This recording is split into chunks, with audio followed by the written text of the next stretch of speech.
everyone, and welcome to this evening's Literary Nights with Unsolicited Press. And tonight is the last readings of the year. We will come back again on January 7th, so we'll have a little break. But tonight we have two exciting writers with us. We have Jeannie Bricker and Summer Stewart, and they are the authors of these books. I'm going to put this is Summer Stewart's book of poetry, and this is Jeannie's book of a novel. So we're looking forward to hearing them read. I want to let you know that if you want to comment from wherever you're watching, we could see your comments from wherever you are. So thank you all for joining us tonight. Welcome, Jeannie and Summer. And Jeannie, you are going to be reading first this evening. We usually go in alphabetical order by first name. So thank you for being here and welcome. Okay, not to start off on a picky note, but my name is Jenny. Oh, I'm so sorry. Thank you so much, okay. Jenny. It's common. It's a common thing. Mistake. Interpretation. I appreciate it. Yeah. Okay, well, not to be undone by Ms. Stewart, I am going to start with a poem, which I didn't write. This is Brown Penny by William Butler Yeats. And in part, I'm doing it as an ode to the penny because I'm very sorry to see the penny go. So here's the poem, very short. I whispered, I am too young, and then I am old enough. Wherefore I threw a penny to find out if I might love. Go and love, young man, if the lady be young and fair. Ah, penny, brown penny, I am looped in the loops of her hair. Oh, love is the crooked thing. There is nobody wise enough to find out all that is in it. For he would be thinking of love till the stars had run away and the shadows eaten the moon. Ah, penny, brown penny, one cannot begin it too soon. So that's Yeats. And then I want to give you a little bit of background on what I'm going to read from the novel Thirsty Creek. Jess McKinnon is the protagonist, the fish biologist who comes to the town of Still Lake for a fish restoration project. She's taking the place of Ben, who drowned in Still Lake. Scott is a 17-year-old high school senior. He's gay. He hasn't told anyone, and he's in love with 19-year-old Jonathan. Jess and Scott are two point of view characters. There are several points of view in this novel because I wanted the human characters to react to and kind of orbit around what I think of as the novel's true protagonist, which is the setting itself, the wild natural world. So I'll read two passages from Thirsty Creek. Jess stepped into the shadows at the edge of the sidewalk, traced the shimmer of moonlight across the lake. Are you there? She whispered to the fish and maybe to Ben. He would have come to the restaurant. He would have ordered food at the polished counter. He would have asked these same questions. What had happened to the fish? What had happened to Ben? Did anything linger? She folded her arms against the cold. What? Jess spun. Under the streetlight, Scott rocked heel to toe with his hands in the pocket of his letterman's jacket. Oh, she flattened her hand on her chest. I didn't. His teeth flashed white. I didn't mean to startle you. It's okay. She stepped toward him, away from the shadowy edge of the sidewalk, returned his smile. What a sweet boy he was, too tender for the wild, wild west. Scott yanked his hands free of his pockets and waved toward the lake. I asked Uncle Sammy about the fish, the kokanee. He told me how they used to turn red and swim up the creek in the fall. That's right. Have you ever seen salmon migrating? Jess bounced up and down, hugging herself. I never have. The brown leaves of the maple trees in the park rustled and broke free as a wind blew down from the mountains. Here, Scott said, you're cold. He pulled off his jacket and hung it around her shoulders. Do the fish really go back to the same place they were born? How do they do that? They do return to the same stream, said Jess. She drew the jacket closed and smiled her thanks. Not the exact spot, but the same reach. They imprint to their natal water, we think based on scent, and they return at maturity, which is, or rather was, 4 years old for the Still Lake population. They only live 4 years? Generally speaking.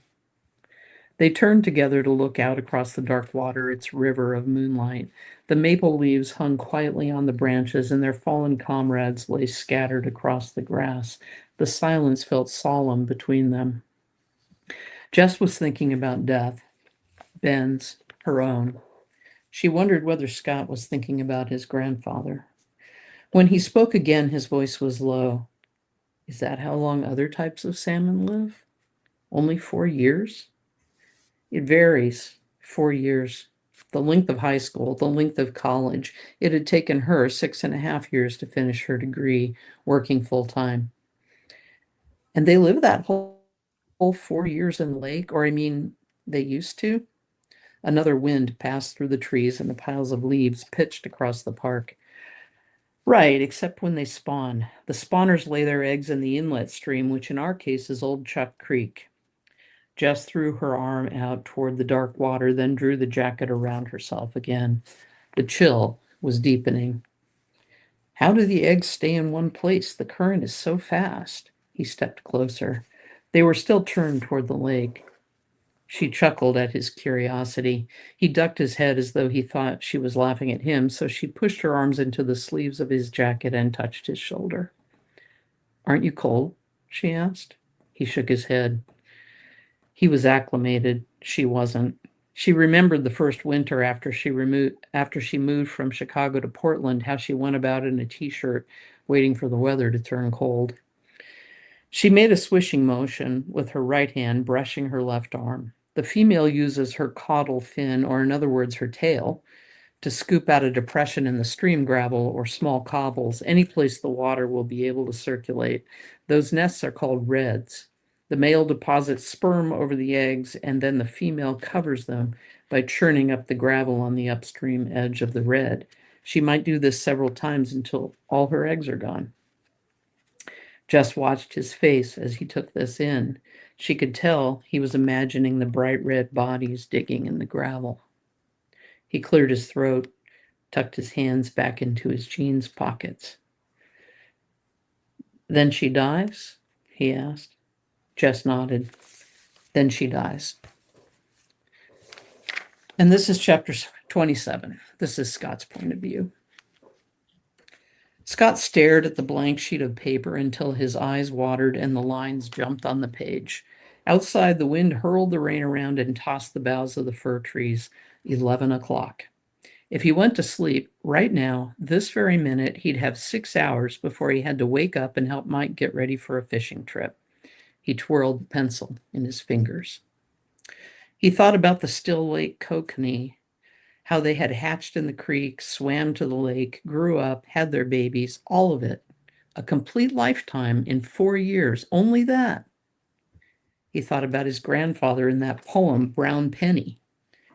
Wherefore I threw a penny, he whispered, to find out if I might love. Dear Jonathan, he wrote, we've known each other since we were little kids. He groaned and spread his hands and raised his eyes to the ceiling. No. Ah, penny, brown penny, he chanted as he crumpled the page into a sphere and airballed it across the room to join the others. He slid a fresh sheet onto the desk, hunched over it. Dear Jonathan, I hate how people talk and never say anything real. I know you agree, so I have decided to tell you how I feel. A tree branch scraped the house. Scott looked up.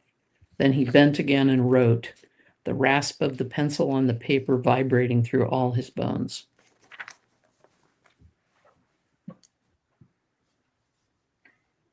Such powerful work. Thank you so much for sharing it.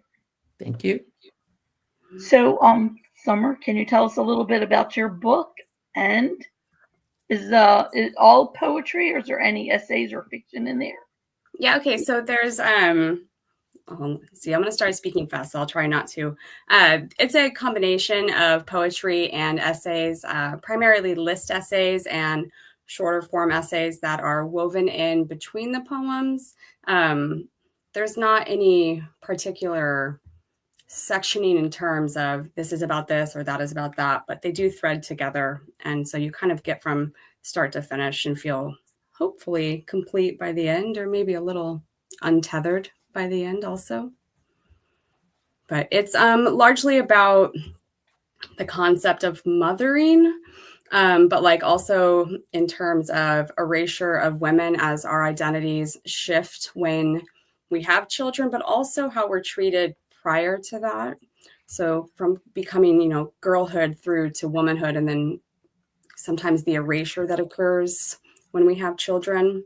But again, I want to be really careful about even saying that. I'm like, there's a lot that can be read in there, and it's not just for women either. I would highly recommend anyone who likes to read poetry to invest time into books by women. You want me to start? Yes, please. Okay, thanks. Okay, so tonight I decided that I was going to offer up a few things from the book. And then I really like to do this thing when I do readings where I like to do a few things that have nothing to do with the book and that are a little unfinished and give people a little something else. So I am going to start with a few unfinished ideas, or not in the collection.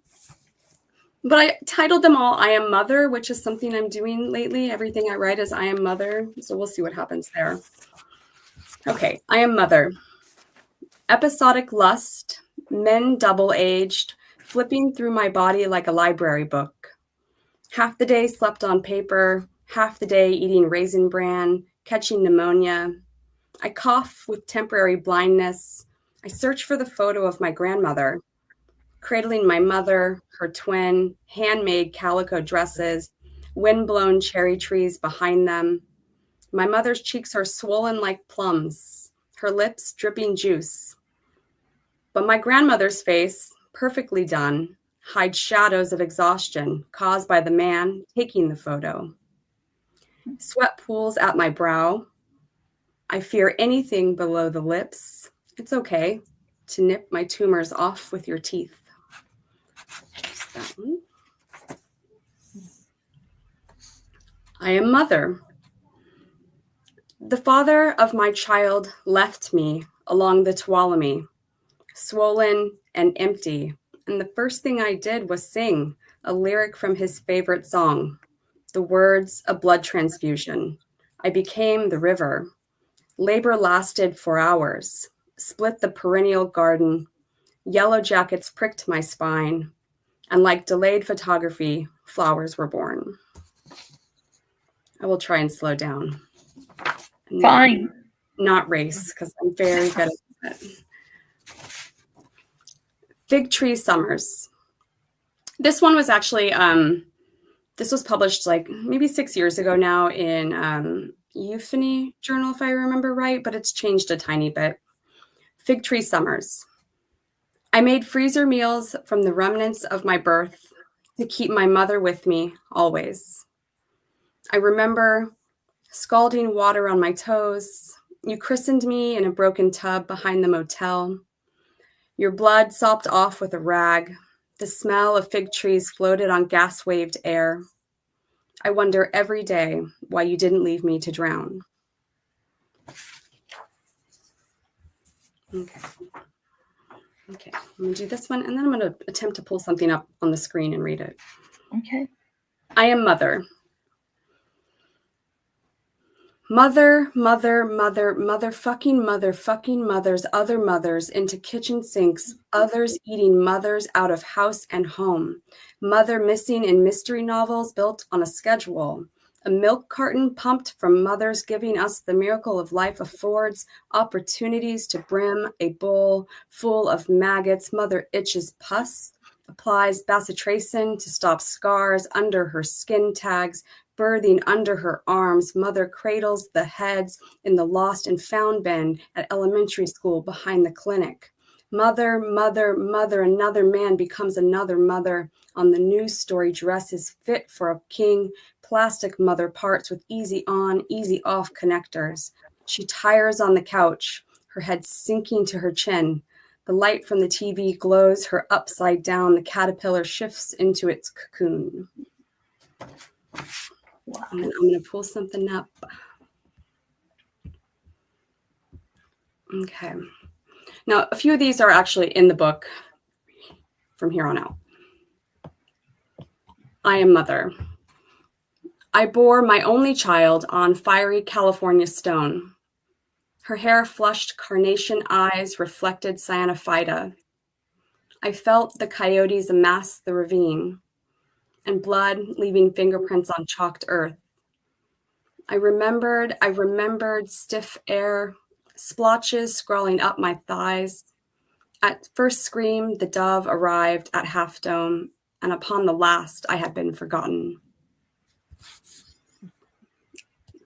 This one is titled Teeth. I'm like, instantly went to lick my teeth. That's so weird. I hate my teeth. You can't hate teeth. The slight gaps between curved lateral incisors and chunky big fronters, crookedly straight bottom sets. All that money on a retainer. What a waste. Your teeth feed you. You only get this set. My grandmother has fake teeth in her entire mouth. Her teeth screwed into her jaw. Her teeth can be exchanged. Mistreatment erased. I can just let mine fall out then. I haven't any wisdom teeth left. A suited man took them from me. The dentist who molested all those girls under the gas? No, he never touched me like that. He never touched me anywhere but my teeth. I'm going to read one. I'm going to read two more, if that's okay. You have plenty of time. Okay. I'm a fucking murderer. I woke up and the beta was vertical. 20 minutes of watching him struggle to breathe. I scrolled Google for answers. This wasn't the first time I had worried about Zizzy. For weeks, he'd been swimming on the bull's base, but now it looks serious. Google told me swim bladder disease, or fin rot, or bacterial infection, all treatable with the proper, swift actions. Through the blinds, the sun rose over the neighbor's rooftop, reflecting the fresh snow. I didn't have time to treat him. We were leaving for Grandma's in a week. We'd have to take him in a little jar on a big bus, and the probability of survival would be slim. In the same room, the little one slept, unaware of my decision. Google told me clove oil is humane. The fish would fall into a state of unconsciousness and feel nothing. Afterwards, I didn't tell her the consequences of this medicine. Either Zizzy would live or die. Back in the bathroom, I relocated Zizzy to a Pyrex measuring dish. He enjoyed being in the shallow water, the surface being closer. He moved slowly, sipping the air, each breath looking harder than the last. His faded gills expanded. She said she couldn't watch, just in case. Like a doctor, I told her that I would give her the news when I was through. 5 drops of clove oil, and Zizzy shook and spiraled in the water, but then went silent. He floated, his breathing slowed to gulps every few seconds. He could barely keep at the surface. When he finally gave in to the weight of his fatigue, an additional tablespoon of oil was added. Gently, I stirred, not wanting to hurt him. Self-assessment. I've been told I haven't any form. I can tell you my shoulders pop to my neck, my nose incredibly straight, the way suspension bridge wires tense. My hips jut underneath worn muscles still stretched from her birth.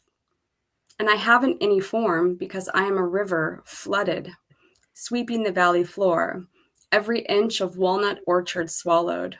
Muddy tides dragged up bone bits, and I cannot stop.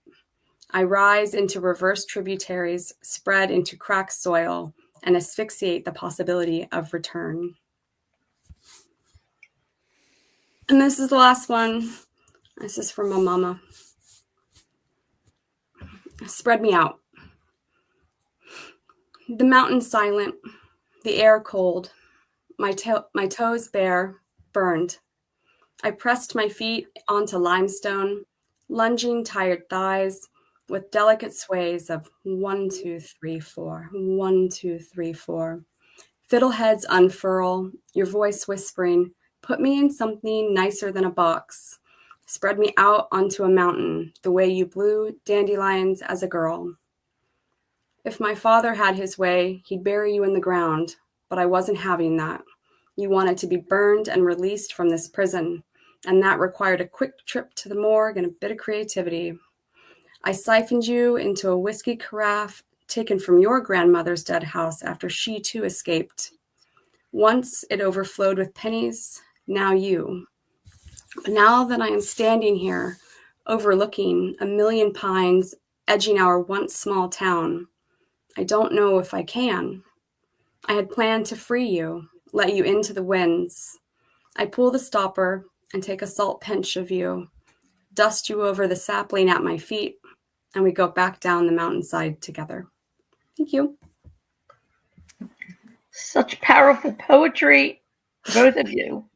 But I'd like to say that I kind of feel that there's fish and birth in rivers kind of connecting both of your all of your work. We have Jenny talking about the salmon giving birth in the river, and then in Summer's poem, the mother disappears in the river, which is kind of the same thing that the fish does. So I always ask, and I'll ask both of you, what inspired your work? And I guess we'll start with Jenny since she's a J and Summer is an S. So Jenny, talk about what inspired your novel, please.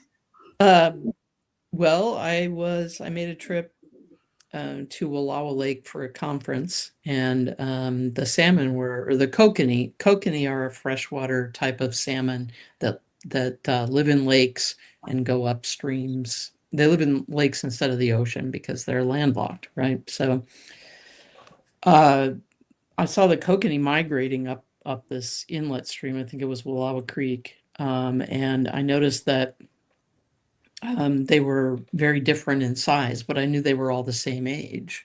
So some of them were literally twice as big. So I asked a biologist who was at this conference about that, and he told me the story about how people had introduced an organism called a Mysis relictus, a type of shrimp, into the lake as a food source, and some of the kokanee had learned to eat it, and some had not.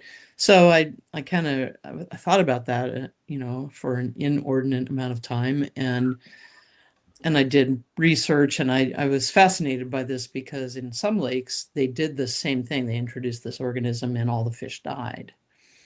So I'm a natural resources attorney on the side, or for now, and I am always thinking about the arrogance of humans and the unintended consequences that that follow us as we exercise our arrogance in the natural world. And that's really, for me, that theme, and the theme of redemption too, are the things that I wanted to think about in this novel and what I wanted to write about and convey. In the passages you read, your command of nature, your poetry, even though it's a fiction novel, the poetry just sort of jumps out in how you describe the nature and what the character sees. Is that something that you set out to do because you wanted to make the setting a character, or is it that just kind of naturally when you sat down to do the story? Now, I wanted to make the setting vivid and real, and I wanted to convey a love of and a respect for the natural world. Some of the characters in this novel are members of the Nez Perce tribe, and one of the things that I'm interested in the novel and in life is the difference in indigenous cultures and their relationship to the natural world, as opposed to kind of Western European traditions, which are more about dominion and conquest and less about kinship. Beautiful. And Stuart, you also, I mean, Summer, you also had fish in yours. And can you, and also nature, the pinch of the mother that was sprinkled around the tree. Can you talk a little bit about how nature informed your work? Sure. So I come from a pretty rural area, and I find a lot of my writing has some kind of water or mountains in it almost pretty often, actually. There's a lot of features in my work that are not only like nature, but something to do with lips or mouths. And I don't know if that's because a lot of these things are flowing. And I feel like women and feminism and like matrilineal items, they all kind of flow from one to the next. And I think that we can't really talk about human existence without also addressing the world that we live in. So to me, it kind of feels natural to have the world, like the physical environment in my work. Mm-hmm. Mm-hmm. So that's one thing you have in common is the physical environment. So let's talk about motherhood and the erasure. Uh, in your poetry. Sure. What inspired that segment of the Oh, erasure? goodness gracious, right? I've always been writing about moms and grandmas and stuff, but as I got older, I got really, really into feminism and feminist studies and how a lot of women are erased through history. And then I had a child at a really young age, and then I I definitely gave myself to her, but I also decided that I was going to kind of change history a little bit by not putting my childhood on her and giving her a forward path. And then I would say a lot of the poetry, like in probably a quarter of the book, was written during the time when I was a surrogate and I was highly doped up on hormones. And there were moments where I really didn't ever feel lucid. And a lot of my work kind of is examined through that lens of hyperhormonal feeling out of body. Like quite literally, my body was not mine. It was someone else's, incubator. So that's kind of where a lot of that stuff comes from. And you do look at, like, I see the women in my past and all of our pasts, and they do get erased or they've already been erased. And I'm trying to not correct it, but I'm trying to give them a voice through my words. I hope that makes sense. I think this is an apt time to be doing that because we're supposed to be on the threshold of the rise of the divine feminine. And I don't know if you've noticed, but there's been a spate of stories rising up of women who had been erased um, in history, and they were actually the brainchild of many of the inventions that we have, many of the literary works.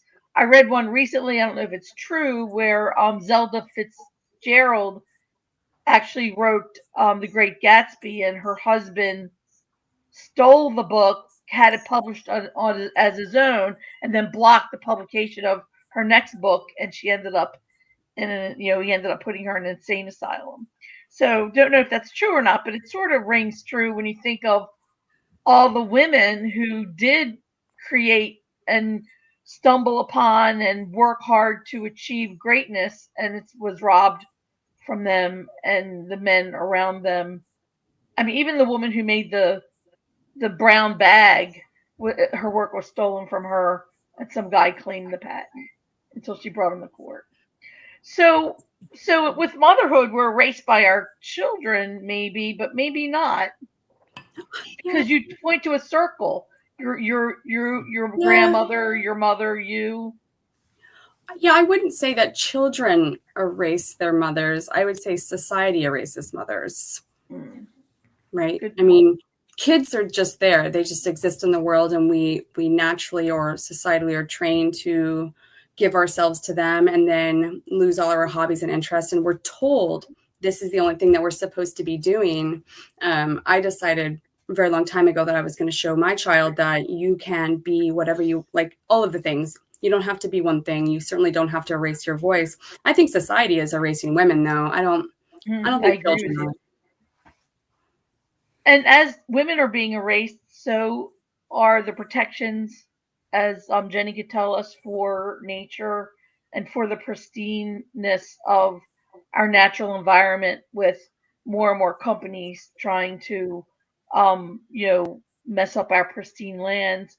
So, Jenny, can you tell us a little bit more about how the fish is, missing, or some larger or some smaller or some killed in your book, related to the characters? How does the setting relate to the characters?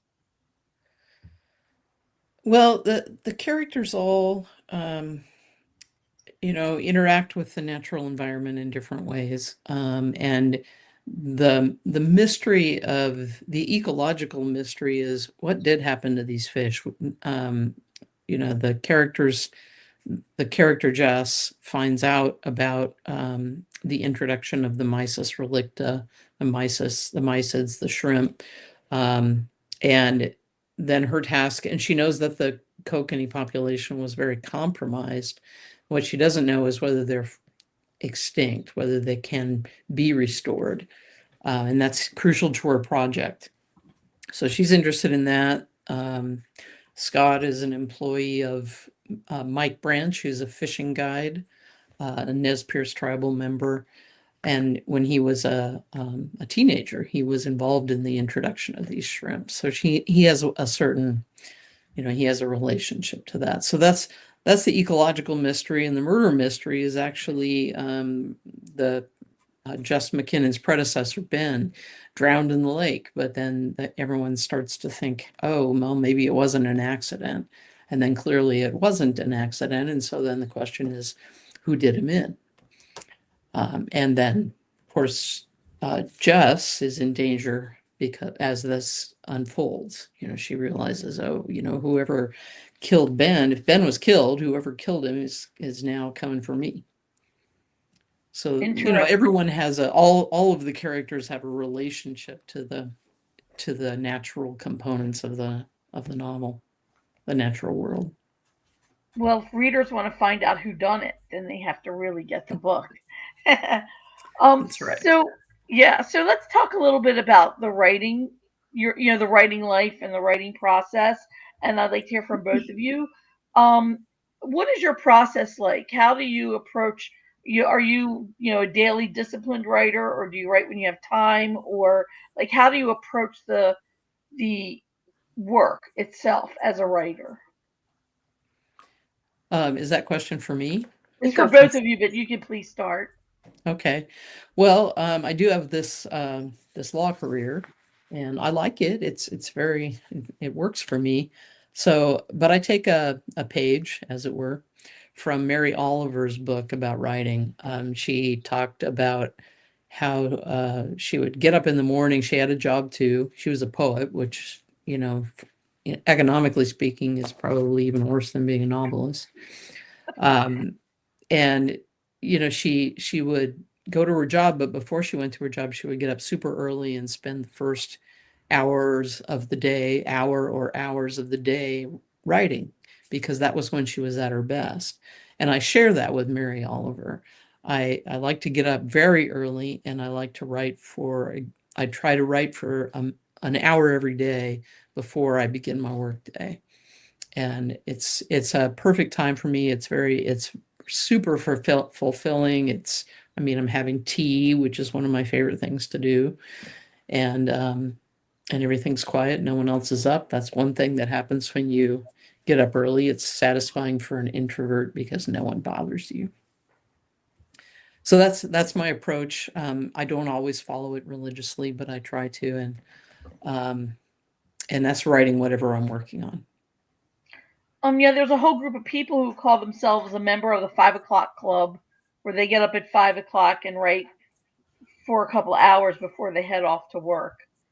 There's a whole group of, are you a member of the 5 o'clock club, kind of? So yeah, I'm not much good after truly 5 or 6. I'm okay right now, but but I'm not on the East Coast. If I were on the East Coast, I would be up past my bedtime. Yeah, I am on the East Coast. And Summer, how do you approach the poetry as a writer? I'm the opposite of Jenny. I write whenever I when I can, but I can't put myself on a schedule because first thing I do when I get up is I start working.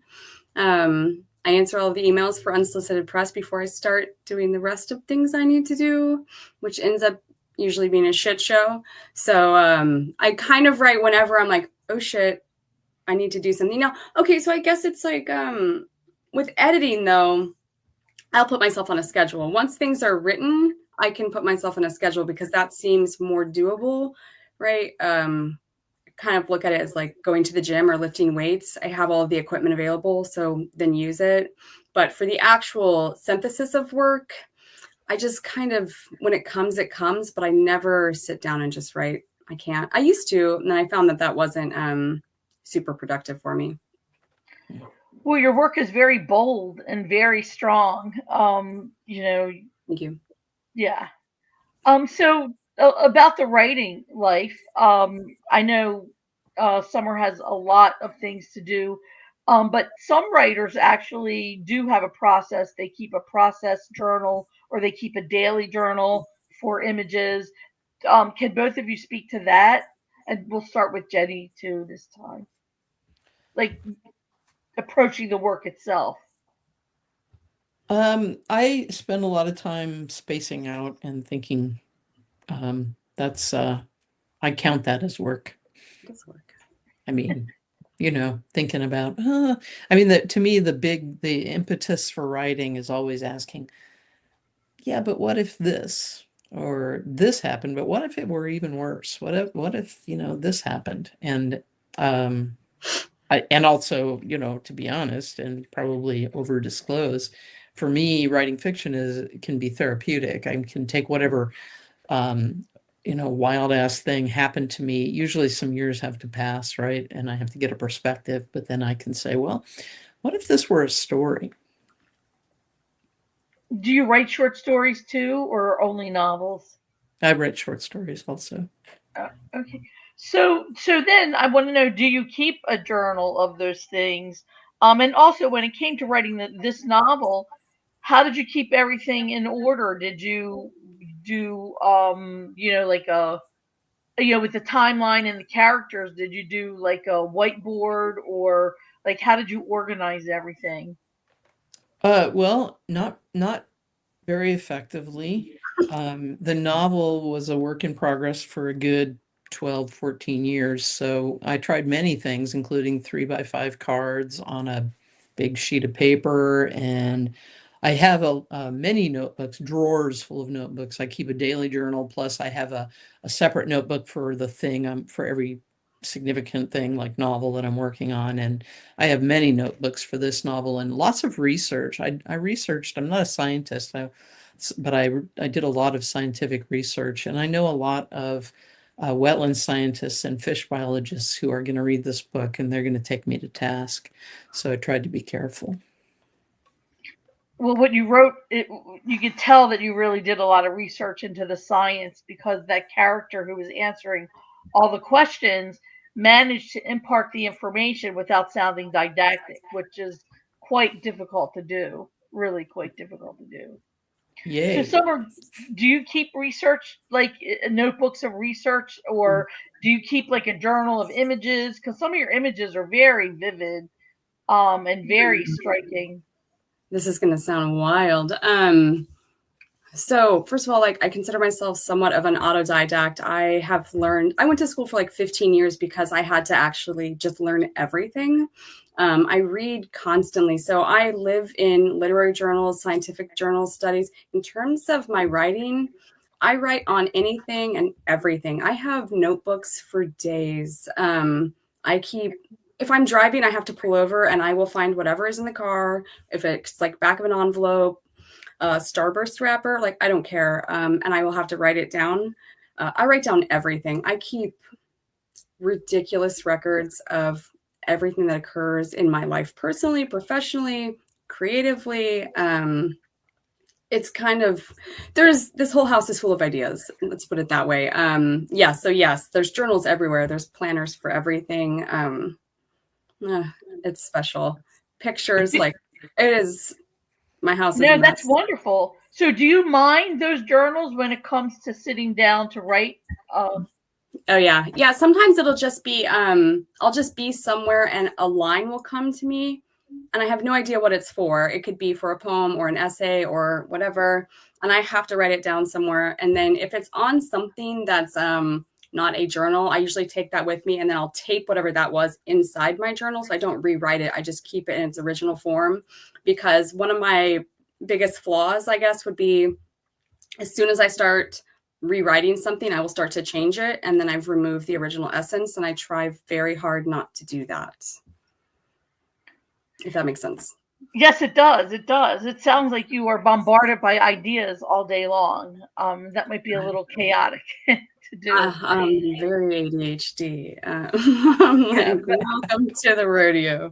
but I like the idea of ideas coming and writing things down on everything. I'm a little ADHD as well, and I have little scraps of paper all the time, and I totally admire people who can like at work there's like a little thing going on where everybody's desks are very neat and mine looks like papers exploded on it, but I write the most stories, so I don't really care.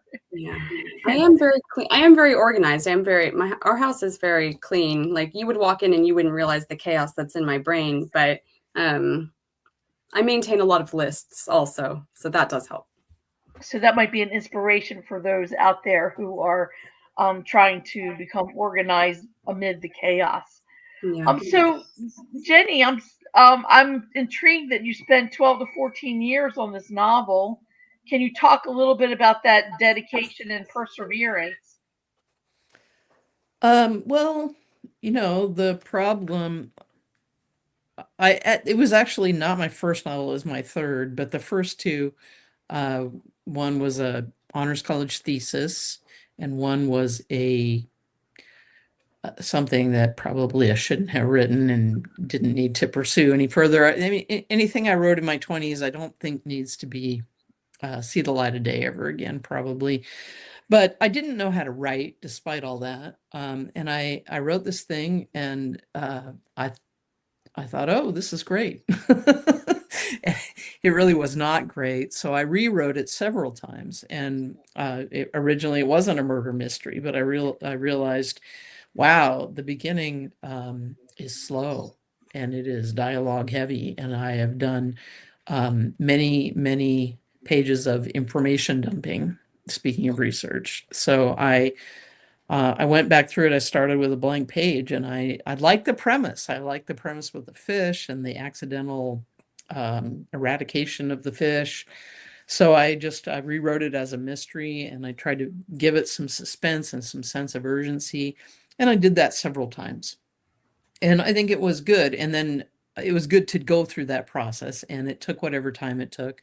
I was full-time lawyer, so it took whatever time I had available. And at the end, and some of that was also, trying to find a home for it. First, trying to find an agent, and then, sending it out to publishers. And so some of it was that logistical work, but some of it was rewriting. And at a point in that process, a few years ago, I realized if I rewrite this anymore, there's a significant danger that I'll be making it worse instead of better. So I stopped doing that. It's always hard to learn when to let go.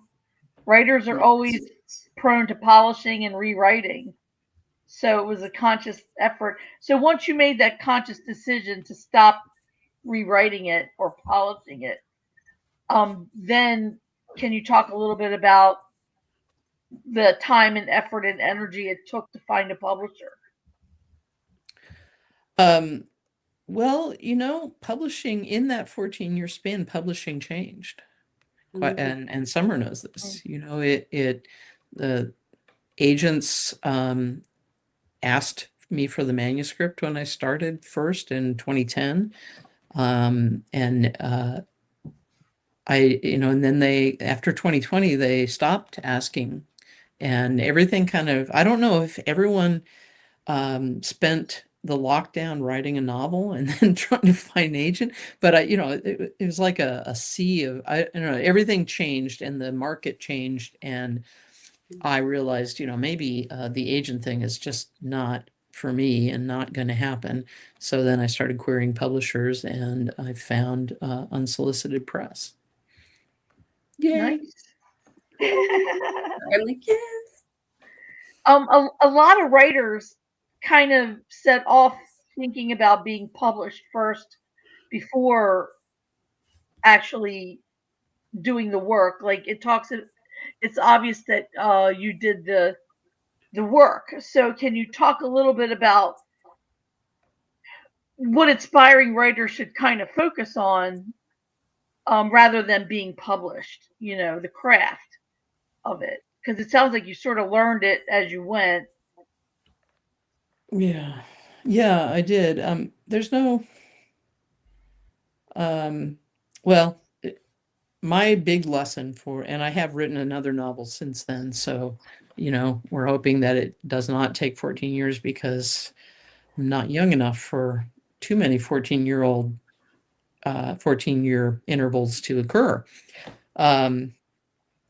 But, the ending is always going to be better than the beginning, right? So it's, by the end of the novel, I knew what I was doing. So I had to go back to the beginning, and that was where all the focus went for revision. But my advice to anyone who wants to write is see if you can avoid that. That's a Try to good find something else to do. Maybe take up woodworking, That's so. Summer, what advice do you have to people out there who mix up writing with wanting to be published rather than the craft of writing and then being published? I say stop focusing on being published and just write a really good piece of work. And then you'll find a publisher very quickly. Very quickly. I would have to agree with that. Yeah. Because if I put my publisher hat on for 2 seconds, I'll tell you that we see so many unformed ideas come through that if you had just taken an extra year, you might have just gone a publisher on the first go, or an agent on the first go. But we see things that I just wish wouldn't even come through. Not because it can't be good, because it just isn't ready to be seen by anyone. Right. Yeah, that was my big So the takeaway. best advice is to master the craft. Oh yeah. Of writing. Yeah, to do. So let's talk a little bit about. I really want to go back to how both of you have focused on nature and the natural world. So, Jenny, you said you worked really hard to make that a character. It seems to me that you really have great observational power to, with some of those images. You really needed to have seen those things, the way nature reacts to the wind, or so can you talk a little bit about that? Is that something that you do naturally, or did you have to work to make those images and those metaphors really sing arias? Wow, thank you. I feel like that should be a cover blurb or something. Summer, can we make a note about that? We can reprint the arias. I like the arias. But I digress. I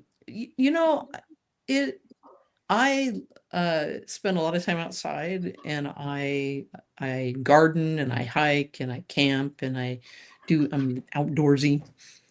And so for me, it's, and I find it fascinating. I will go and, in fact, I have it on my phone right now, about 16 pictures of a big wedge of fungus on a tree, bright yellow with orange edges. I find that so amazing. So I guess it comes kind of seamlessly. I don't think about it. Being able to describe things, because I feel involved in them. I feel like that's a very real thing to me, the natural world. And I want to convey my relationship to it, and my affection for it. It comes through very, very loud and clear. And I can also tell that you were influenced by Mary Oliver, because the poetry and lyricism of your work just really shines through. So, and I do Summer, love Mary Oliver. Yeah, that comes through. And Summer, can you talk a little bit about that fish That was a very startling poem. Yeah. And in both of your works, fish die for some reason. Yeah, poor Zizzy.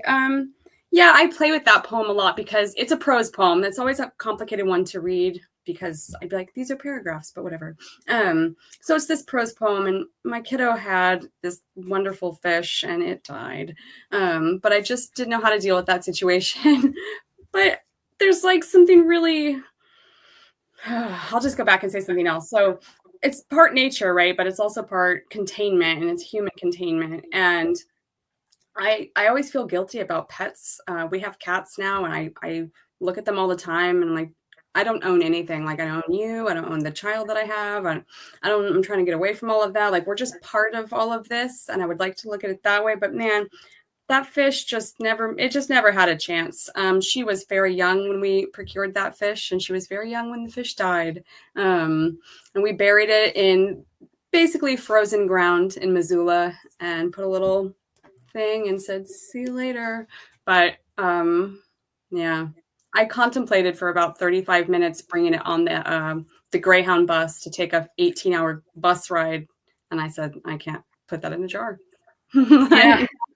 Well, that was a very startling poem because it sort of talks to the dual nature of taking animals from their natural habitat and bringing them inside, and then not being able to care for them, and whether when they get sick or when they're, and not being able to manage the nature that we bring inside, although our soul dearly needs the nature that we do bring inside. So that's why that poem just sort of jumps out.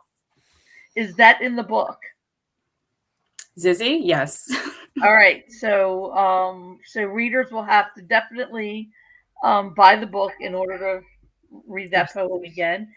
So the last question is, what a lot of emerging or aspiring writers listen to our streamed readings. So what is the most important piece of information that you want to tell those aspiring writers of all ages when it comes to the writing life? Jenny, we could start with you. I don't know if I have anything worthwhile to say. I agree with Summer 100% that, writing to a market or writing with publication in mind is probably not going to work for most people, or probably not the most fulfilling thing to do. I think everyone has a voice. I remember one of my friends said to me one time in a writing group, why am I doing this? There's so many voices out there. There's so many books. If you go to Powell's, it's overwhelming. Powell's bookstore, which is my church. And, why would I contribute yet another voice? And I said, because it's your voice. And so that's what I would say, is just find your voice, find what you have to say uniquely. Not that you even don't have to re-obsess yourself with being unique either. Just find the tune that you want to sing, and the story that you want to tell. That's really very important information. And Summer, what would your advice be to those aspiring writers who want to write and also eventually publish, but mostly want to write? First, I'll say that what Jenny just said about being unique, we've all told the same stories forever. They're just in different tones, right? So people need to stop being so concerned with having the next best thing or this magical thing, and just write that story, write the collection of essays about something that's important to you, regardless of what that is. If it's fish, or it doesn't matter what it is, right? Like, but really invest in whatever it is that you want to write about, but stop concerning yourself with bestseller lists, with being really unique, or your book's going to be a movie. Like, stop looking that way and just focus on writing and reading, right? Everyone says this, you need to read to write. That is so true, because You don't need an MFA, right? You don't, that's, I guess there's advice number one. You don't need that. Just read a lot. Read a lot of what you love, and then also read things that you wouldn't pick up. For writers, I would say do that. Like, go to an essayist that you've never heard of and read that book, because you're going to pick up form and you're going to pick up vocabulary. You're not going to repeat what they're doing, but you're going to use the toolbox. So that's really important. I really just say that the best advice is just write. And then find someone you trust to read your work and be honest. Like, don't find someone who's like, that's super, because that's bullshit. Like, that's not going to help anyone. That is so true. I'm going to put your covers back up. Okay, so these are the books that are available on Unsolicited Press's website, and also where good books are sold everywhere. I want to thank everyone for joining us this evening. I will remind everyone that we are, this is the last reading of the year, and we will be back again on, I think it's January 7th is when we will be back. And yeah, and I want to also tell everyone to please like, subscribe, share, and definitely follow us. Put your ring the bell. So I want to thank everyone for joining us tonight. Those who are out there, and those who will, and also I want to thank Jenny and Summer for sharing their wonderful work with us this evening. And for now, we say good night until January 7th. Hope you all have great holidays, everyone. Good night.